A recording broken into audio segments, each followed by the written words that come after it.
Olá, eu sou Cris Gomes e hoje eu trago um tema que não é agradável, é difícil e é triste, que é o Setembro Amarelo. Setembro Amarelo é o mês de prevenção ao suicídio. Essa data foi escolhida porque em alguns países o dia 10 ou o dia 15 de setembro é o dia de prevenção à depressão, que normalmente é a doença que vai causar o comportamento suicida. E o amarelo se deve a um fato histórico. Foi o primeiro ato social de prevenção ao suicídio que nós temos notícia que aconteceu. Nos Estados Unidos, um jovem se suicidou utilizando um carro amarelo. A sua família, no meio de tanta dor, pensou em ajudar outras famílias a não passarem por esse mesmo tipo de situação. Eles escreveram bilhetes e cartões e durante o velório e o enterro desse rapaz, distribuíram esses informativos para as pessoas no sentido de prevenir o suicídio. Nesses papéis, eles colaram fitas amarelas em alusão ao carro amarelo utilizado pelo rapaz para cometer o suicídio. Infelizmente, o ato de conscientização ao suicídio começou com a dor de uma família. No Brasil, ainda existe muita inconsciência em relação à saúde mental. A depressão, que é um dos principais fatores de afastamento do trabalho, ainda não é considerada com a seriedade que deveria.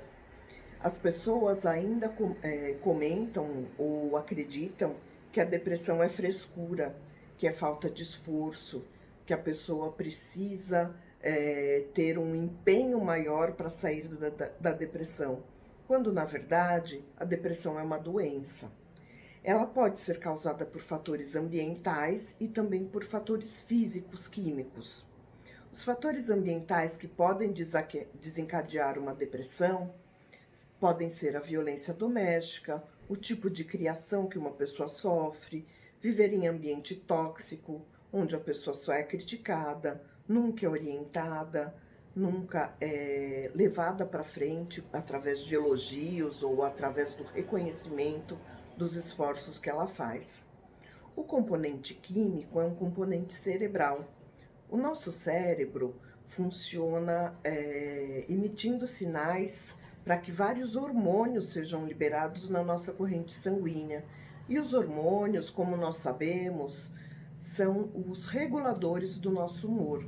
Algumas pessoas possuem excesso ou falta de determinados hormônios, e isso é o que vai estar gerando uma possível depressão química. Então, neste caso, a pessoa não adianta mudar de comportamento ou fazer esforço, porque ela tem uma falha química no seu organismo. Fazendo um comparativo simples, é a mesma coisa que você pedir para um diabético que ele se esforce para produzir insulina. O diabético do tipo 1, ele nasce com um pâncreas que não funciona da forma correta e ele não produz a insulina. E não é por esforço que ele vai produzir. O mesmo acontece com uma pessoa que é depressiva por fatores químicos. Não adianta ela se esforçar. Na verdade, ela precisa de orientação e tratamento médico. Como funciona o tratamento? O tratamento para a depressão normalmente é um tratamento feito com uma equipe multiprofissional. São envolvidos principalmente o psicólogo e o psiquiatra. O psiquiatra vai cobrir os aspectos químicos, então ele vai fazer uma avaliação e vai verificar se essa pessoa tem a necessidade de tomar medicação ou não. O psicólogo vai trabalhar o comportamental e aquilo na vida dessa pessoa que está levando ao comportamento depressivo. Muitas vezes, quando não existe o comprometimento químico, algumas mudanças de atitude ou algumas mudanças de hábito podem estar auxiliando. Em alguns casos, também é importante o acompanhamento de uma nutricionista, porque alguns alimentos proporcionam componentes químicos que favorecem a produção dos componentes químicos que levam ao equilíbrio do humor.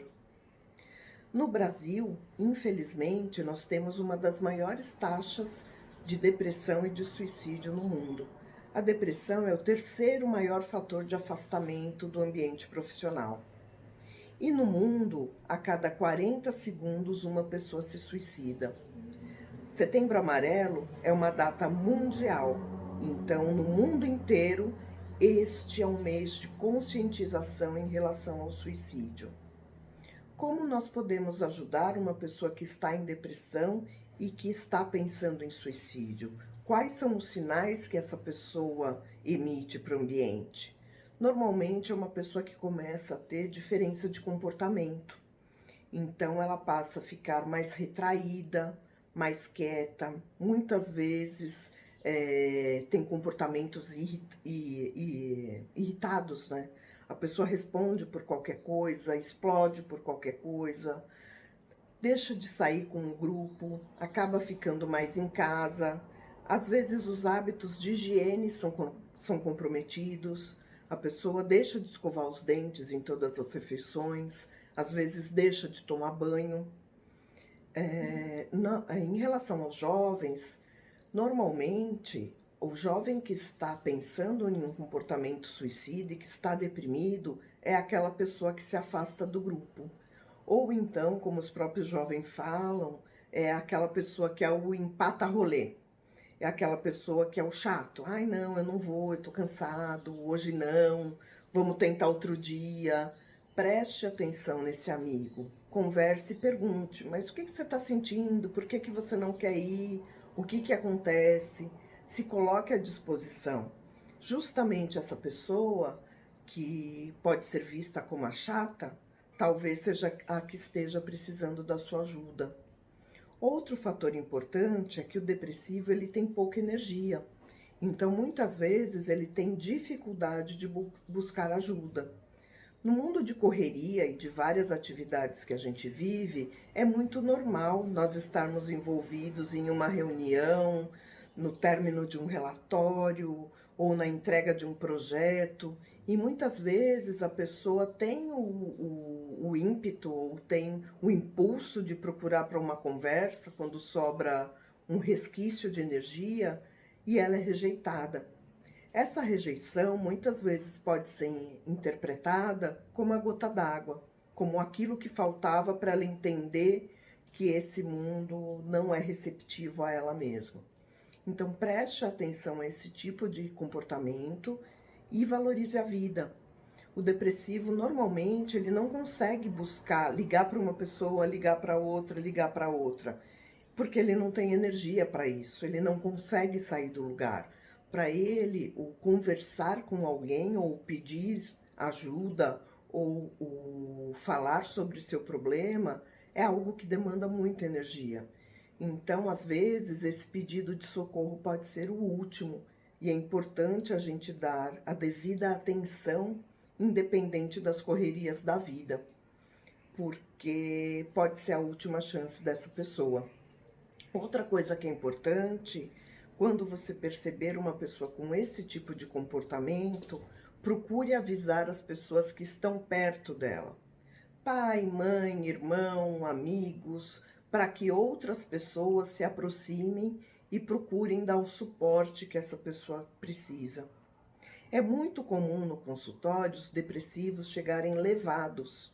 A mãe leva, o pai leva, o namorado ou a namorada levam a pessoa para consulta. Porque se deixar por conta da pessoa, ela não tem energia para ir sozinha. Ela desiste na última hora, mesmo ela tendo se comprometido com o tratamento, ela não consegue manter, porque falta a vontade, falta o ímpeto. E não é por uma questão de escolha, é por uma questão da doença. Ela não consegue fazer. Então, em um primeiro momento, ela vai precisar de ajuda. Outro fator que normalmente a gente ouve bastante mas psicoterapia, o tratamento psiquiátrico é muito caro, é inviável. No Brasil é complicado. Hoje não mais tanto. Por quê? Você pode buscar um psicólogo autônomo, sim, mas nós temos psicólogos também nos postos de saúde e nos postos do CRAS. Então, busque orientação no serviço público da sua cidade. As pessoas que têm convênios médicos também têm direito à psicoterapia. O CRP, já há alguns anos, que é o Conselho de Psicologia, negociou e conseguiu esse direito para as pessoas. Então, é um direito de qualquer pessoa que tenha o convênio médico exigir a psicoterapia. É reservado por lei. E outra coisa, a gente precisa deixar de brincar com coisa séria. Antes de fazer esse vídeo, eu dei uma passeada pela internet para saber o que está rolando por aí em relação aos vídeos de Setembro Amarelo. E tem muitos comunicadores tirando barato de depressão, minimizando a tentativa de suicídio. É uma doença, é um sofrimento. O suicida, ele não quer se livrar da vida, ele quer se livrar da dor. Outro ponto importante é não criar estigmas. Ai, ele é corajoso, ele conseguiu. Não, não é coragem, gente.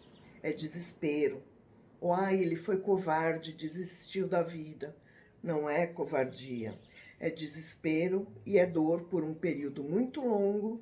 E a pessoa, quando não consegue dar conta disso, a única saída que ela enxerga dentro da escuridão, que é uma depressão, é tirar a própria vida. Então não tirem sarro, não tirem barato, não minimizem aquilo que é sério. Se você não pode ajudar, não atrapalhe. Simples assim. Porque a pessoa que passa por isso, vendo um vídeo desse, com certeza ela encontra mais um motivo para tentar o suicídio. Porque ela está em um mundo onde ela não é acolhida. E outra coisa, chega de preconceito. Você falar para alguém se tratar, ou você falar para alguém fazer terapia, é um sinal de amor, de carinho, de cuidado com essa pessoa. Não use isso como um xingamento, ou como uma ofensa, ou ainda como uma tiração de sarro. Saúde mental é séria e nós temos que ter essa seriedade, ok? Qualquer dúvida, estou à disposição. Por favor, se inscreva no canal, toque o sininho, curta esse vídeo, comente e caso eu possa ajudar, entre em contato, ok? Muito obrigada, até mais.